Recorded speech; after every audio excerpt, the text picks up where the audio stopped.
देखिए, ये है आप लोगों का मॉडल सेट का क्वेश्चन नंबर 5 और इसमें आप लोगों को दिखाना है कि ये फंक्शन है वो नॉट 1 है।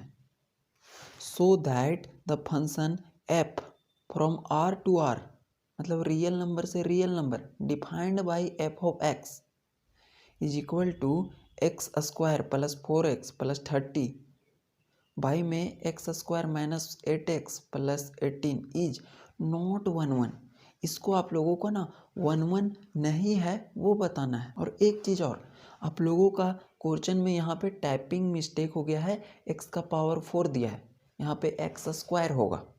तो सबसे पहले हम समझ लेते हैं कि 1 कैसे चेक किया जाता है और नॉट 1 कैसे चेक किया जाता है, तभी तो हम इस क्वेश्चन को हैंडल कर सकते हैं ना। तो देखिए, अगर कभी भी 1 चेक करने के लिए बोले ना, तो अगर 1 चेक करने बोले तो मान लीजिएगा कि f of x1 is equal to f of x2, ये मान लिया जाता है और दिखाना रहता है कि x1 है वो x2 के बराबर है। ये दिखाना रहता है किसके लिए? 1 के लिए। लेकिन यहाँ पे हम लोगों को क्या दिखाना है? नॉट 1 तो यहाँ पे हम लोग दिखा देंगे x1 is not equal to x2। अगर ये दिखा देंगे तो ये हम लोगों का आ गया नॉट 1 और हम लोगों को यही दिखाना है नॉट 1 और ये कंडीशन दिखा देंगे तो 1 आ जाएगा। अगर एग्जाम में पूछते कि 1 दिखाना है तो ये दिखा दीजिएगा। और अभी तो बोला गया है कि नॉट 1 तो ये कंडीशन दिखाना है। एक छोटा सा क्वेश्चन इसके ऊपर कर लेते हैं, तो ये क्वेश्चन बड़ा है ना, उसको भी हम लोग आसानी से कर लेंगे। देखिए क्या करेंगे, मान लेंगे सपोज या लेट दोनों एक ही चीज़ है। तो मान लेंगे क्या, f of x1 is equal to f of x2, f of x1 is equal to f of x2।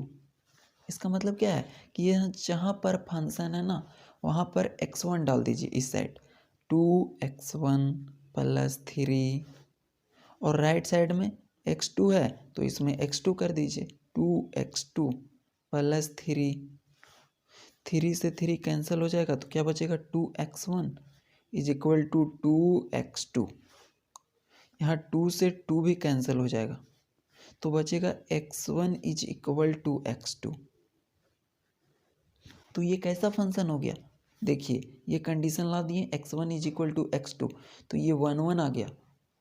लेकिन हम लोगों को क्या दिखाना है, नॉट 1 तो उसका भी एक एग्जांपल ले लेते हैं। देखिए अगर फंक्शन दिया हुआ है f of x is equal to x square, तो हम लोग क्या करेंगे, सपोज या फिर लेट, कंडीशन यही लगेगा। मेन कॉन्सेप्ट यही है कि f of x1 is equal to f of x2।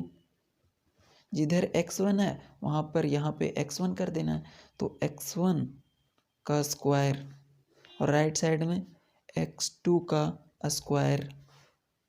अब आप लोग इसको स्क्वायर से स्क्वायर काटिएगा नहीं, ये कटेगा नहीं, ये गलती कभी कीजिएगा नहीं, ऐसा नहीं होता है।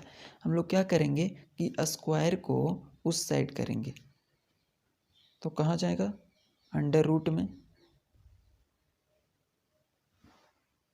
तो अब हम लोग कर सकते हैं कि ये स्क्वायर से ये रूट कैंसिल होगा तो यहाँ पे क्या बचेगा, x1 का वैल्यू हो जाएगा प्लस माइनस x2। यहाँ पे दो वैल्यू आया x1 का, एक प्लस x2 आया और एक माइनस x2 आया, क्योंकि रूट से जब निकलता है कोई चीज़ तो प्लस और माइनस दोनों में आता है। तो x1 का यहाँ पे कितना वैल्यू आया, एक तो आया x2 प्लस में और एक तो आया x2 माइनस में। तो ये x1 का दो वैल्यू आ गया, x1 का दो वैल्यू आ गया। लेकिन हम लोग को क्या चाहिए, x1 is equal to x2। अगर ऐसा होता तो 1 लेकिन x1 is not equal to x2। क्यों? क्योंकि x1 का वैल्यू एक बार x2 आया है और एक बार माइनस x2 आया है। तो हम लोगों का दूसरा कंडीशन आ गया कि x1 is not equal to x2, इसीलिए ये क्या हो जाएगा, नॉट 1 1। और यही कंडीशन आप लोगों को इस क्वेश्चन में दिखाना है कि x1 is not equal to x2। इस कॉन्सेप्ट को लिख लीजिएगा आप लोग साइड में, इसी का यूज करेंगे यहाँ पे। इस क्वेश्चन में ना ज़्यादा से ज़्यादा सिर्फ कैलकुलेशन करना है, क्योंकि क्वेश्चन को लंबा कर दिया इसीलिए सिर्फ कैलकुलेशन करना है, बाकी कुछ नहीं है क्वेश्चन में। आप लोग ध्यान से देखिएगा कि किस प्रकार से कैलकुलेशन को किया जाता है। कैलकुलेशन तो करने के लिए आप लोगों को आता होगा, लेकिन ध्यान से देखिएगा कौन सा स्टेप कैसे किया जा रहा है। देखिए सबसे पहले क्या करते हैं, suppose f of x1 is equal to f of x2, ये इसका प्रोसेस होता है। मान लिया जाता है कि एफ ऑफ x1 है ना वो एफ ऑफ x2 के बराबर है। तो अब क्या करेंगे कि यहाँ पर जो x1 है उसको इस साइड लिखेंगे और x2 है उसको इस साइड लिखेंगे, मतलब जो क्वेश्चन है वहीं पे x के जगह पे x1 कर देंगे।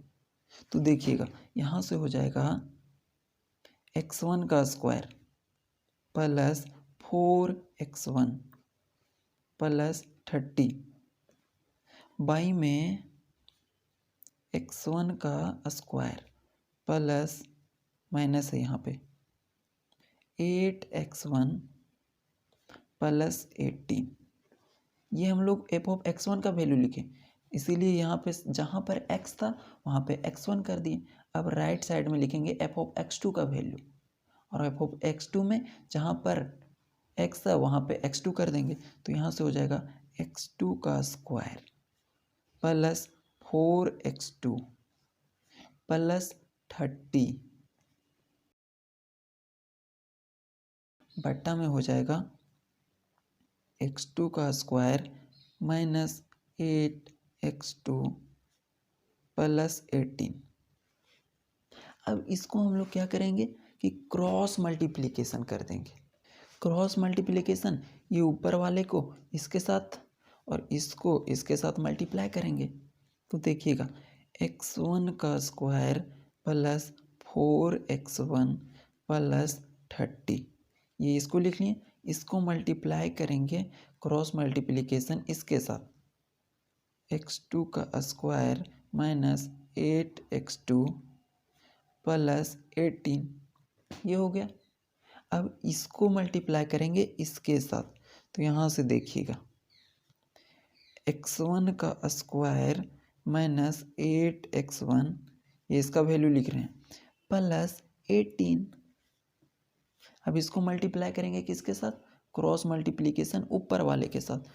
तो यहाँ से हो जाएगा x2 का स्क्वायर प्लस 4x2 प्लस 30,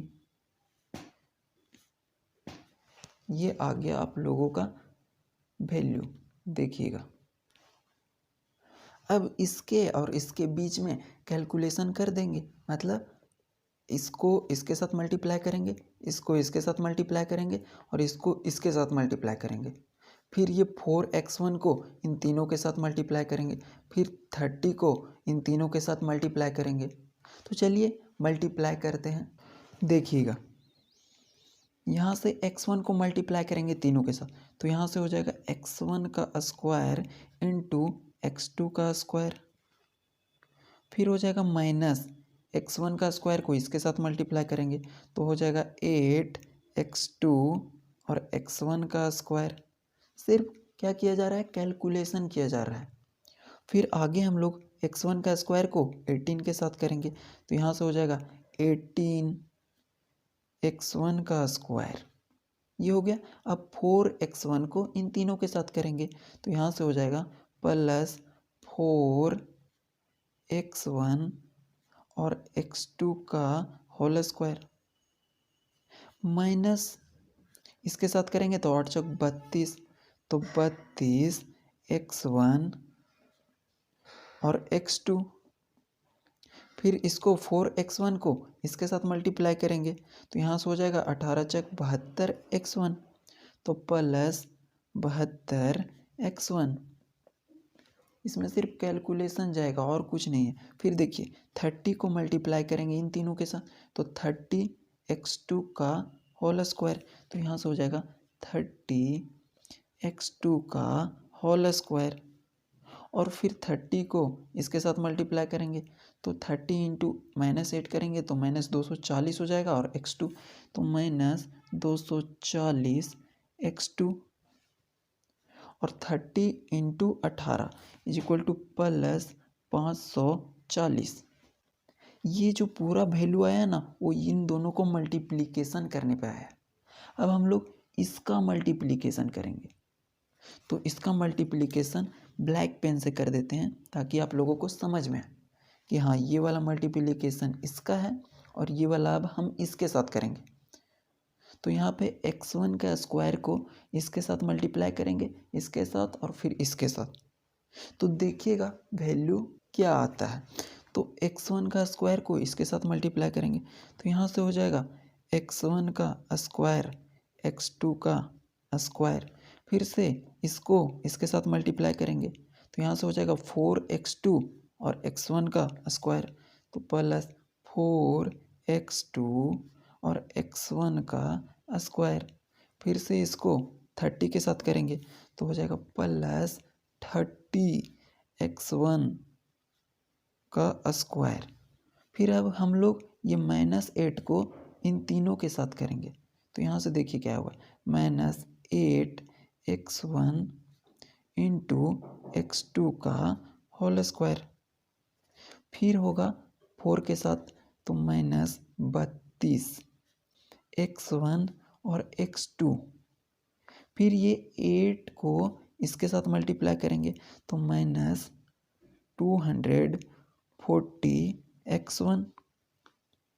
अब बच गया 18 को इन तीनों के साथ फिर से मल्टीप्लाई करेंगे तो 18 को x2 के साथ मल्टीप्लाई करेंगे तो यहाँ पे नीचे लिख दे रहे हैं +18x2 का होल स्क्वायर, फिर 18 को इसके साथ करेंगे तो 18 72x2, फिर 18 को 30 के साथ करेंगे तो +540।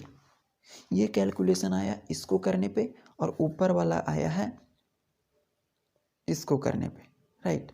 अब इसमें से और इसमें से क्या है, दोनों इक्वल टू के पहले है, क्योंकि यहाँ पे देखिए ये दोनों के बीच में इक्वल टू है ना, तो ये जो नंबर है और इसके नंबर के बीच में इक्वल टू लगा गया है, वो आप लोगों के लिए स्पेस नहीं था इसलिए यहाँ पे लिखा गया।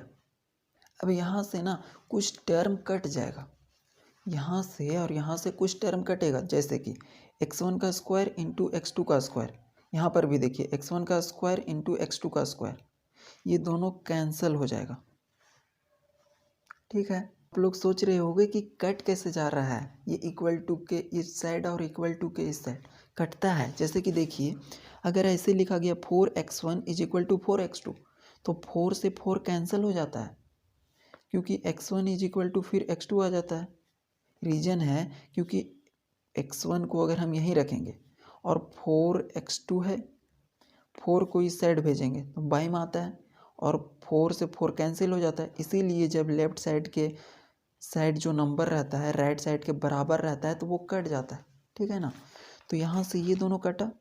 आगे देखिए -32x1 x2 और इधर भी -32x1 x2 है, ये दोनों भी कट जाएगा क्योंकि दोनों का दोनों क्या है, सेम है। फिर से इसमें कुछ नंबर होगा कटेगा, जैसे कि 540 540 दोनों सेम है तो ये दोनों कट जाएगा। और कुछ नंबर है क्या? नहीं, और ऐसा कोई नंबर नहीं है जो कटेगा। अब हम लोग जो भी नंबर बचा है उसको हम लोग अरेंज करके लिख देते हैं। यहाँ से देखिए क्या बचा, -8x2 x1 का स्क्वायर, तो यहाँ से हो जाएगा -8x2 x1 का स्क्वायर, और जो इसी के जैसा नंबर है ना उसको इसी के पास लिखेंगे, जैसे कि ये वाला नंबर -x1 x2 का होल स्क्वायर। अब आप लोग यहाँ पे इन दोनों को काट नहीं दीजिएगा, क्योंकि यहाँ पे देखिए x2 है और यहाँ पे x1 है, और यहाँ पे x1 है और यहाँ पे x2 है, ये दोनों अलग टर्म है, इसीलिए ये दोनों नहीं कटेगा। और अभी ऐसा टर्म मिलेगा आप लोगों को जो वेरिएबल अंतर होगा।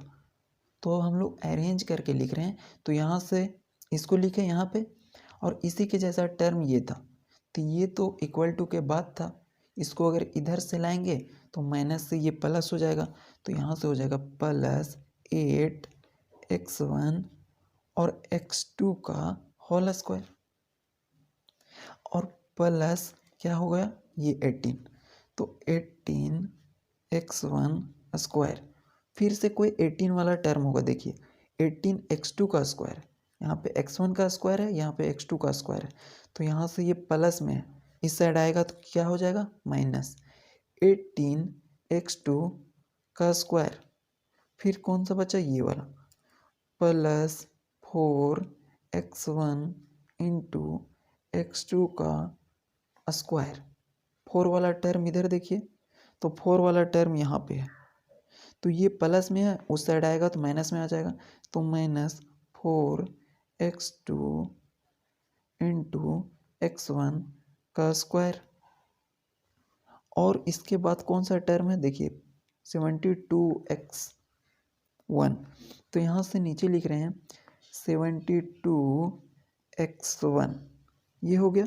अब इस साइड कहीं ना कहीं 72 होगा, 72x2 है, तो ये प्लस में है, उधर जाएगा तो माइनस में, तो माइनस 72x2। आगे क्या बच गया 30x2 का स्क्वायर, तो यहाँ से लिख देंगे 30x2 का स्क्वायर, और इधर कहीं होगा 30 यहाँ पे देखिए 30 प्लस में है, तो यहाँ से हो जाएगा माइनस 30x1 का स्क्वायर, और लास्ट में बच गया माइनस 240x2, तो माइनस 240x2, और इधर यहाँ पे क्या है माइनस में है, तो उस साइड जाएगा तो क्या हो जाएगा प्लस में 240x1, ये आ जाएगा।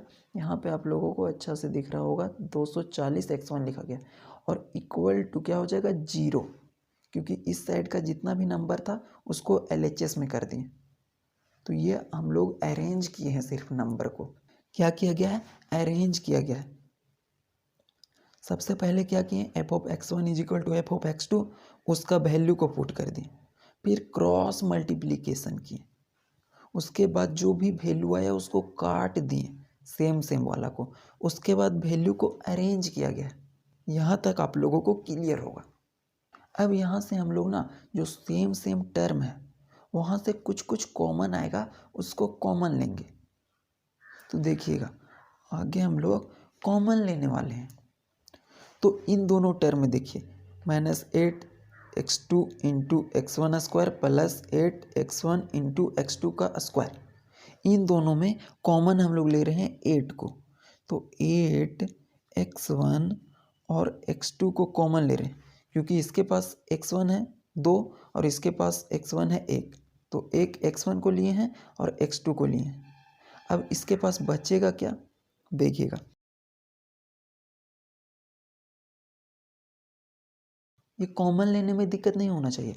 इन दोनों में से 8x1 x2 को कॉमन लिए हैं, तो कॉमन ले लिए, और यहाँ से बच गया क्या x2, क्योंकि 2 था तो x2 पहले लिखा गया और माइनस x1 लिखा गया, इसका वाला x2 को पहले लिखा गया माइनस x1 किया गया, इसमें दिक्कत नहीं होना चाहिए। अब देखिए फिर आ जाएगा इन दोनों में 18x1 का स्क्वायर माइनस 18x2 का स्क्वायर, इन दोनों में कॉमन लेंगे -18 को, और जब -18 को कॉमन लेंगे तो यहाँ से बच जाएगा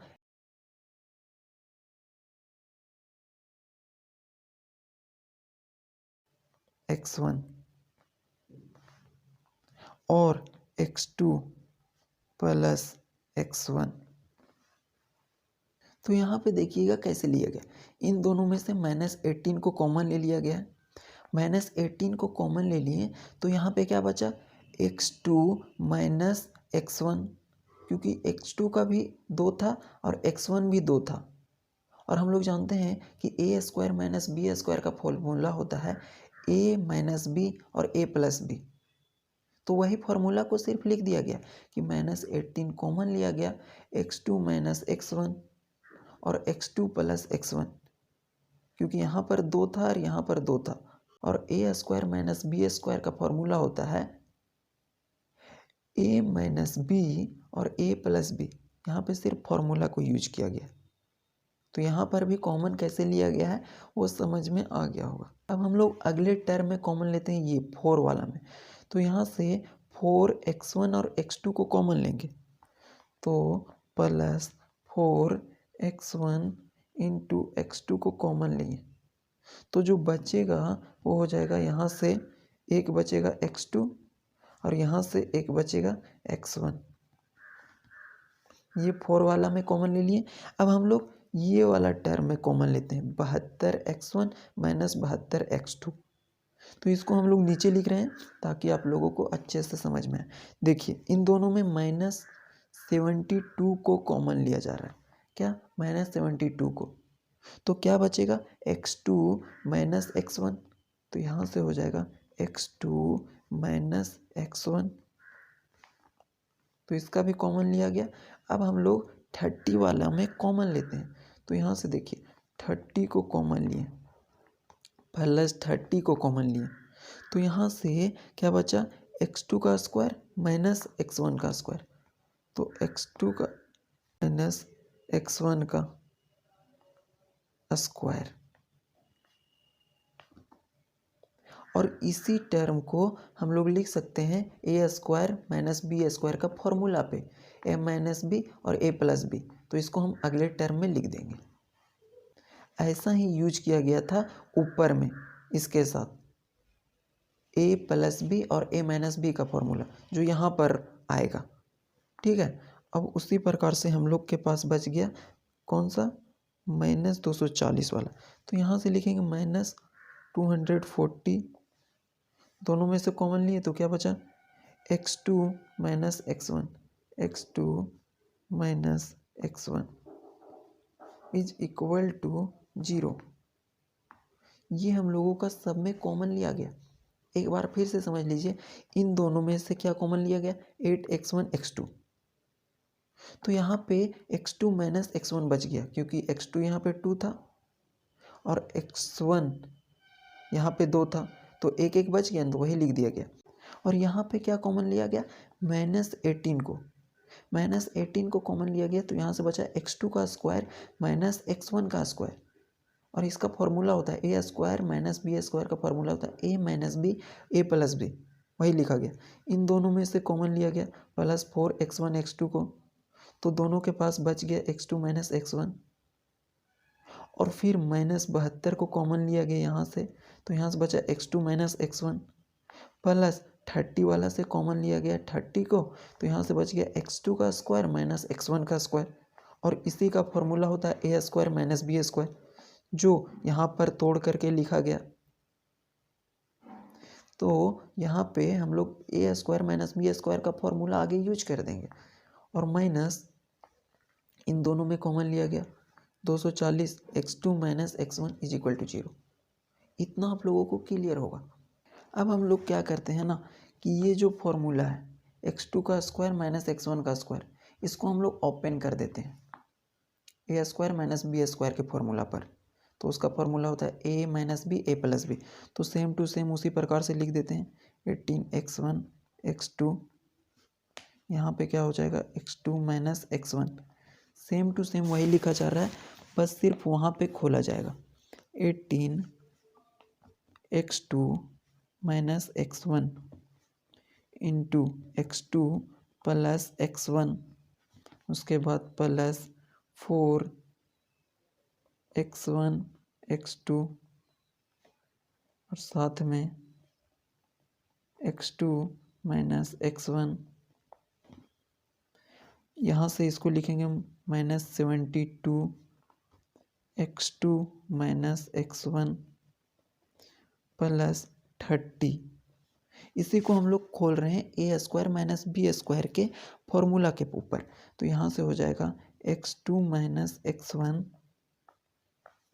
और यहाँ से हो जाएगा x2 प्लस x1, और बाद में -244 x2 minus x1 is equal to 0। तो इसमें हम लोग क्या किए, सिर्फ इस फॉर्मूला को खोले हैं, राइट। अब एक चीज़ देखिएगा आप लोग कि सभी टर्म में ना एक चीज़ कॉमन है। क्या कॉमन है? x2 minus x1, x2 minus x1, x2 minus x1, x2 minus x1, x2 minus x1 और x2 माइनस x1, सभी के पास x2 माइनस x1 है कॉमन में। तो हम सभी से क्या करेंगे कि x2 माइनस x1 को कॉमन ले लेंगे, x2 माइनस x1, और जो बच जाएगा उसको हम लोग लिख देंगे। तो देखिएगा यहाँ से x2 माइनस x1 को लिए तो बचेगा क्या, 8x1 x2, तो 8x1 इंटू x2। सिंपल सा सिर्फ कैलकुलेशन किया जा रहा है, बाकी कुछ नहीं है। 18 यहाँ से इसको कॉमन ले लिए, 18 x2 माइनस x1 को, तो यहाँ से बचेगा 18 x2 plus x1, x2 plus x1 plus 4x1 x2 बच जाएगा और इसको कॉमन ले लिया गया, तो यहाँ से हो जाएगा 4x1 इंटू x2।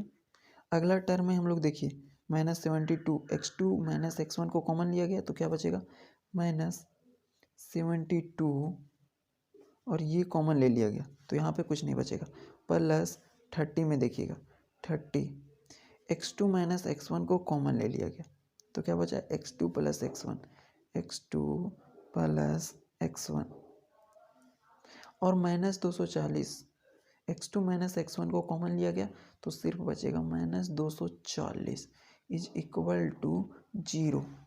ये हम लोगों का वैल्यू आया जब x2 माइनस x1 का कॉमन ले लिए। अब हम लोग जो भी कॉमन लिए हैं ना उसके अंदर ये x2 प्लस x1 है, 4x1 x2 है, 30x2 प्लस x1 है, इसको हम लोग ओपन कर देंगे, 30 को इसके साथ मल्टीप्लाई करेंगे, 30 को इसके साथ मल्टीप्लाई करेंगे। सिर्फ कैलकुलेशन है, कितना बार बताया गया कि इसके अंदर सिर्फ आप लोगों को ध्यान देना है कि किस प्रकार से कैलकुलेशन को किया जा रहा है। बाकी कॉन्सेप्ट तो आप लोगों को बताया गया कि कौन सा कॉन्सेप्ट यूज किया गया था, राइट। तो यहाँ पे देखिए हम लोग ओपन कर देंगे x2 माइनस x1 को, क्या कर रहे हैं इसमें, ये सब को खोल रहे हैं, तो 8x1 x2 माइनस 18 x2 के साथ मल्टीप्लाई होगा, फिर से 18 इसके साथ मल्टीप्लाई होगा तो क्या हो जाएगा, -18 x1 प्लस 4x1 x2, ये तो अब पहले से खुला है, -72 प्लस 30 को इसके साथ मल्टीप्लाई करेंगे, 30x2 प्लस 30x1 और -240 इज इक्वल टू 0। ये हम लोगों का क्या आ गया, इसको ओपन करने के बाद वैल्यू आया। अब हम लोग कुछ जोड़ घटाव कर देंगे तो ये इतना बड़ा वैल्यू है ना वो छोटा हो जाएगा, क्या हो जाएगा, छोटा हो जाएगा, और छोटा वैल्यू को हम लोगों को सॉल्व करने में और सहूलियत हो जाएगा, राइट।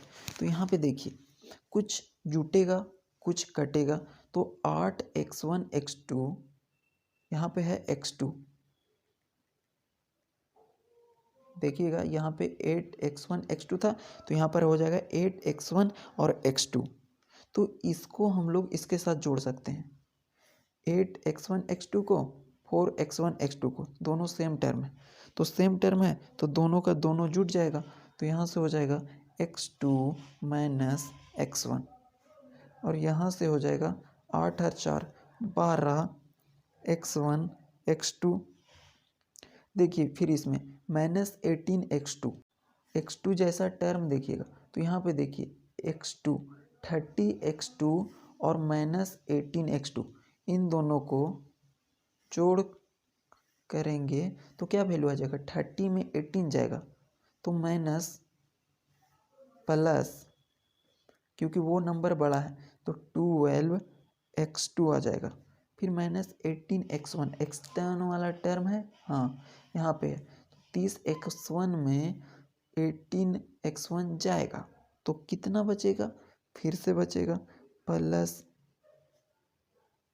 12x1, और 240 यहाँ पे है और 72 दोनों माइनस में है, दोनों का दोनों अगर जुटेगा तो ये आ जाएगा -312, इसको जोड़ करके आप लोग देखिएगा यही आएगा। ये वैल्यू हम लोगों का सिंप्लीफाई हो गया इज इक्वल टू 0। तो इतना दूर तक हम लोग जितना भी किए सबका सब कैलकुलेशन था, कहीं कॉमन लिया गया, कहीं जोड़ा गया, और हम लोगों का फाइनली वैल्यू इतना आया। अब हम लोग ना इसको हम लोग को क्या दिखाना था, स्टार्टिंग में ही बोले थे कि x1 is not equal to x2, ये दिखा देंगे तो हम लोग बोलेंगे कि इट इज नॉट 1 1, और यही हम लोगों को दिखाना था, राइट। तो देखिएगा यहाँ पे दो केस बनेगा, क्या दो केस बनेगा कि या तो ये वैल्यू 0 होगा या तो ये वैल्यू 0 होगा, ठीक है ना, क्योंकि राइट साइड में 0 है, इसका मतलब इन दोनों में से कोई 0 होगा। केस 1 लेते हैं, केस 1, अगर ये वैल्यू 0 के बराबर नहीं हुआ, ये वैल्यू 0 के बराबर नहीं होगा, अभी बताएं कि ये 0 है मतलब इन दोनों में से कोई 0 होगा, लेकिन मान लेते हैं केस 1 में कि ये वैल्यू 0 के बराबर नहीं होगा। If x2 minus x1 is not equal to 0, तो हम लोग कह सकते हैं कि x2 यहीं पे रहने दिए और x1 को इधर भेजे राइट साइड, तो यहाँ प्लस में हो गया, तो x1, तो हम लोग निकाल दिए कि x2 वो x1 के बराबर नहीं हुआ, और इसी को हम लोग अच्छे से लिखे x1 is not equal to x2, arrange कर दिए हैं। और हम लोगों को यही दिखाना था कि x1 is equal to not equal to x2। हम लोगों को यहाँ पे कंडीशन लेना पड़ेगा। सो दो केस में हम लोग इसको सॉल्व करेंगे कि अगर x2 माइनस x1 0 के बराबर नहीं होगा तब x2 minus x1 is not equal to 0, x2 is not equal to x1, और इसको हम लोग इधर कर दिए, इसको इधर कर दिए, तो हम लोग फाइनली दिखा दिए कि x1 is not equal to x2। Case 2 में क्या लेंगे, केस 2 अगर ले लेते हैं take x1 is equal to 0, अगर x1 का वैल्यू 0 ले लेते हैं तो देखिएगा x2 का क्या वैल्यू आएगा। यहाँ से x1 ये वाला टर्म है, सो इस साइड चला जाएगा तो 0 हो जाएगा, हमारे पास ये टर्म बचेगा। ये वाला टर्म है मल्टीप्लिकेशन में है, और मल्टीप्लिकेशन में है तो इसको हम लोग इधर भेजेंगे, डिवाइड में जाएगा तो ये ओवरऑल टर्म 0 हो जाएगा, तो हमारे पास सिर्फ ये टर्म बचेगा। तो इसको हम x1 का वैल्यू 0 पुट करते हैं, तो यहाँ पे देखिए 12 इंटू x1 की जगह पे 0 into x2 plus 12 x2 plus 12 x1 का value 0 minus 312 is equal to 0। अब यहाँ से ये वाला टर्म क्या हो जाएगा, 0 को इसके साथ मल्टीप्लाई करेंगे, 0 plus 12x2 plus 0 minus 312 is equal to 0। अब यहाँ से आ जाएगा 12x2 is equal to minus 312 को इधर कर दिए तो प्लस 312 हो जाएगा। अब यहाँ पे x2 को लिखेंगे यहीं पे, और 12 वैसे यहाँ से डिवाइड में चला जाएगा, तो 12 से इसको काटेंगे तो ये बचेगा 26, और 26 बचा, ये इम्प्लाइज में करते आइएगा आप लोग। तो यहाँ पे देखिए x1 का वैल्यू क्या था 0, x2 का वैल्यू आ गया 26, तो हम लोगों का x1 is not equal to x2 आ गया। दो केस में दिखा दिए कि पहला यहाँ पे दिखाएं x1 is not equal to x2, और यहाँ पे x1 is not equal to x2, इसीलिए हम लोग बोल सकते हैं कि द फंक्शन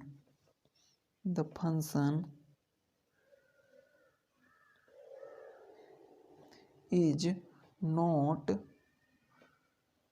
1 1। तो कॉन्सेप्ट सिर्फ यही था कि हम लोगों को सिंपल सा कैलकुलेशन करना था। ऊपर से अगर हम लोग देखें तो देख लीजिए कि ऊपर से क्या कॉन्सेप्ट था कि मान लिए f of x1 is equal to f of x2, इसको हम लोग वैल्यू को पुट किए क्रॉस मल्टीप्लिकेशन किए, कुछ वैल्यू कटते गया, उसके बाद कुछ हम लोग कॉमन लिए और कॉमन लेने के बाद ऐड सब्ट्रैक्ट करके हम लोगों के पास ये वैल्यू आया। हम लोगों को दिखाना था x1 is not equal to x2, तो हम लोग दो कंडीशन लेंगे। क्या कि अगर ये वैल्यू जीरो के बराबर ना हो, ये वैल्यू जीरो के बराबर नहीं हो, तो x2 minus x1 is not equal to zero, यहाँ से कर दिए x1 is not equal to x2, जो ये वैल्यू को बराबर ला दिए। और दूसरा केस में लिए कि अगर x1 का वैल्यू जीरो ले लेते हैं, x1 का वैल्यू जीरो ले लिए तो x2 का वैल्यू हम लोग क्या निकाल दिए फाइनली 26। तो यहाँ पर भी x1 x2 के बराबर नहीं हुआ, तो ये भी हम लोगों को नॉट 1 हो गया प्रूव। तो ये हम लोगों का क्वेश्चन नंबर 5 कंप्लीट हो गया। अगर किसी को कोई स्टेप में दिक्कत है तो आप डेफिनेटली कमेंट में ज़रूर लिखिएगा, हम उसको सॉल्व करेंगे। वैसे तो बहुत अच्छे से बताया गया, एक एक चीज़ को आप लोगों को कन्फ्यूजन नहीं होना चाहिए। तब तक के लिए ये क्वेश्चन को ना आप लोग एक बार प्रैक्टिस कर लीजिए कि कौन सा स्टेप कैसे किया गया है। अदरवाइज आप लोग देख लीजिएगा सिर्फ, तो एग्ज़ाम में अगर आ जाए क्वेश्चन तो आप लोग छोड़े ना, एक बार आपको लिखना पड़ेगा कि कौन सा स्टेप में आप अटक रहे हो, ताकि आप लोगों को फ्लो के साथ एग्ज़ाम में लिखना शुरू हो जाए। Thank you.